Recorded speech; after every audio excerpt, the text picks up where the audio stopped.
Joe King walks out on stage and says, "Hello, yes, my name's Joe King, and I'm not joking, though I prefer to be called Juris Dr. King."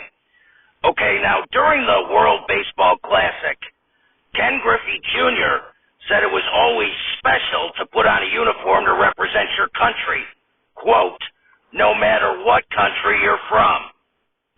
No matter what country you're from, how the hell would Ken Griffey Jr. know that that's true?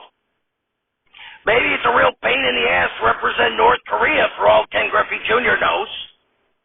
Okay, but anyway, speaking of countries, isn't Bangladesh an inappropriate sounding country name? It sounds like you're telling somebody to screw some black chick named Ladesh. Hey you, that's right, you go Bangladesh. The Netherlands, I want to see that region.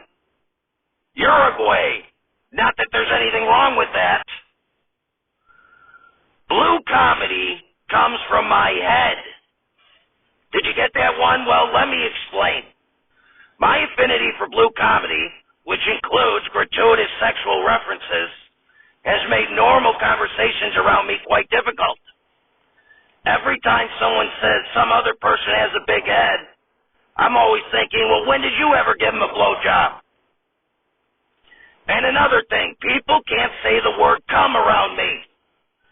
If a woman says to me, come over here, I'm liable to point out I haven't even bought her dinner yet. Sometimes when I'm telling jokes and it doesn't go well, I feel like a square peg in a round hole. See, but because of blue comedy, that turns me on, thinking of trying to fit my square into some sassy round hole.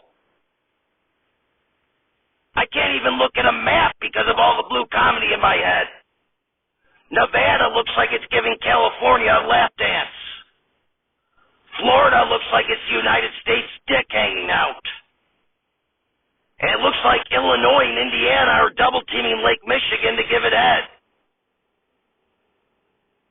Speaking of head, what's with the term redheads? Their hair is fucking orange. By calling them redheads, you're going with a completely wrong color. It's baffling to me. And even worse, what's with the pretentious term blonde hair? It's fucking yellow. You got yellow hair, bitch. Would you say Homer Simpson has blonde skin? It's fucking yellow. Anyway, a quote news article came out recently from Fox, with the title of the article being that Arnold Schwarzenegger says heaven is some fantasy. The article goes on to say that Arnold is ensouled on the idea of an afterlife. Now, as someone who owns the #1 audio-only sketch comedy show on the video platform YouTube, featuring an all-dead cast, I took that personally. It reminds me of Howard Stern's question to me. Schwarzenegger recalled, "Tell me, Governor, what happens to us when we die?" I said, "Nothing. You're 6 feet under. Anyone that tells you something else is a fucking liar." So shot across the bow is Arnold is essentially calling me and my show out by saying that. That or it's a coincidence that I'm a schizophrenic narcissist. Perhaps both. Arnold went on to say, I said, "We don't know what happens to the soul and all this spiritual stuff that I'm not an expert in. But I know that the body as we see each other now, we will never see each other again like that."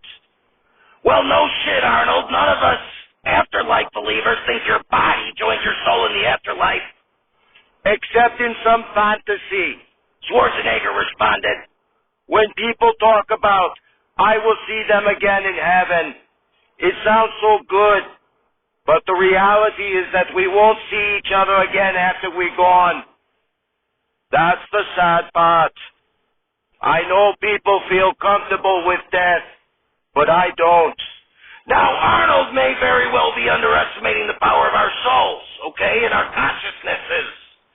Our conscious thought is energy that emanates from matter, sure, but it's still energy and therefore cannot be destroyed just because our biology deteriorates.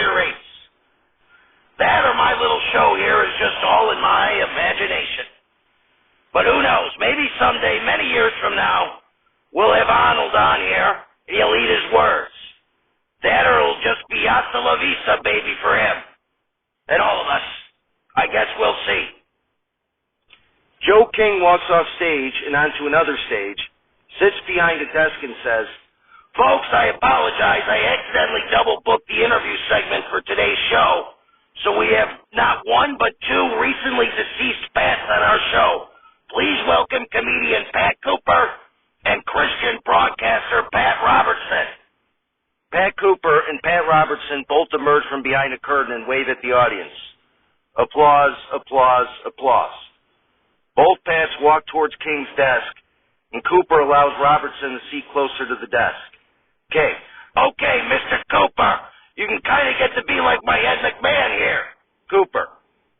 What, so I'm not going to get interviewed? I just died, for Christ's sake. Robertson. Speaking of Christ. King. Okay, very good. We're going to get to that, okay? I don't know how this is going to work, though, but we'll start with you, Mr. Robertson. Now, according to your Wikipedia page, before becoming the minister, you graduated near the top of your Yale Law School class, but failed to pass the bar exam, correct? Robertson. Yes, but that was only a minor setback, as I never planned to practice law and already had a career with a major corporation on Wall Street. Cooper. Yeah, then why did you even sit for the exam then? Okay, hey, Mr. Cooper, I'll ask the questions around here, okay?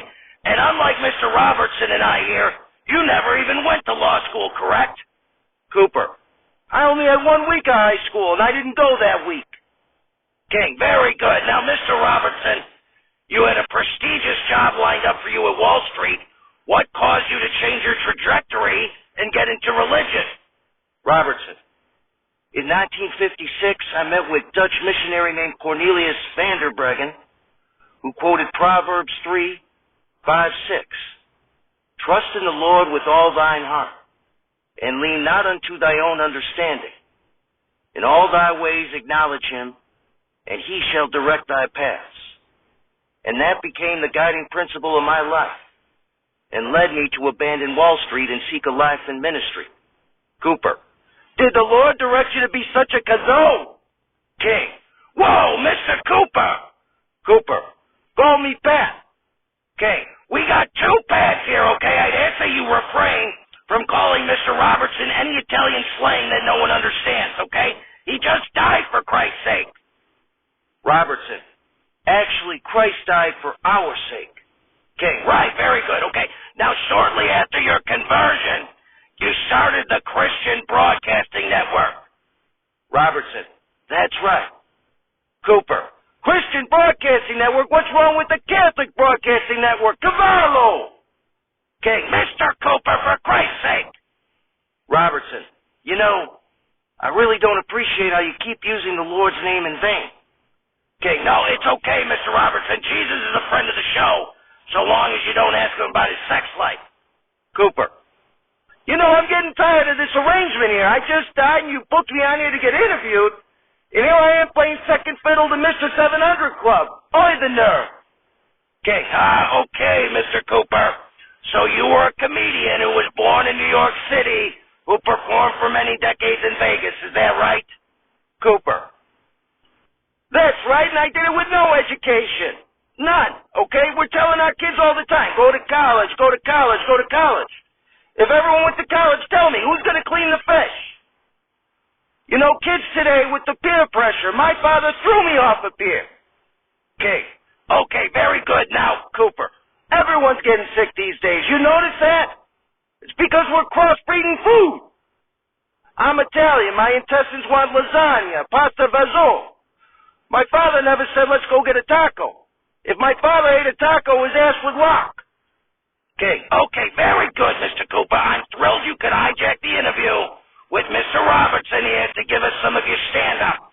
Now, Mr. Robertson, you ran for president in 1988? Robertson. Yes, I wanted to make sure the country stayed one of lower taxes, a balanced budget, and a strong defense. Cooper. So if we read your lips, it would have been no new taxes from you too, huh? And the same thing would have happened, I'm sure. Okay. Now, Mr. Cooper. Cooper. We have sicknesses now we never had years ago. Cholesterol. We never heard of cholesterol. There's no such thing. They say you're going to get a hardening of the arteries. There's only one artery I want to get hard. King, okay, very good. Now, Mr. Cooper, we never heard of prostate. When's the first time you heard of prostate? 25 years ago? They didn't tell you what it was. Did you check your prostate? Have you checked your prostate? I said, honey, did you check the prostate? She said, I left it in the garage. We didn't know. King, okay, very good. Now, Mr. Robertson, you were involved in some controversies in your ministry. You said some Protestant denominations may harbor the spirit of the Antichrist, denounced Hinduism as demonic, Islam as satanic, and denounced feminism, homosexuality, abortion, and liberal college professors. Robertson, that's right. Okay, and you said Ariel Sharon's ill health was an act of God for his handling of Israel's land, and you concurred in the blaming of the ACLU, paganists, abortionists, feminists, gays, and lesbians for the 9/11 attacks, and you said Hurricane Katrina was God's response to America's abortion policy. Robertson, that's right. Cooper, boy, I wish we could abort this interview. Abortions are performed by doctors. Now what do they call them? Specialists. I was going deaf in one ear. I went to a specialist. I said, I can't hear in this ear. He said, go in this booth. I'll give you a test. Can you hear this? Can you hear that? I went in for an hour. I get out of the booth. He says you need a hearing aid. We sell them for $1,600. I said, I can't hear you. King, boy, I'm starting to wish I couldn't hear you, Mr. Cooper. We got Mr. Robertson here for an interview as well, if you could pipe down. Now, Mr. Robertson, now that you're dead, do you stand by those statements? Robertson, now that I'm dead, I'll just say this. God is love. God is love. Cooper, if God is love, then I guess prostitutes are like priests. Part of the ceiling collapses, and the Iron Sheik and superstar Billy Graham fall on the king's desk and destroy it. They immediately both get up and start wrestling each other. Cooper, what the hell is going on here?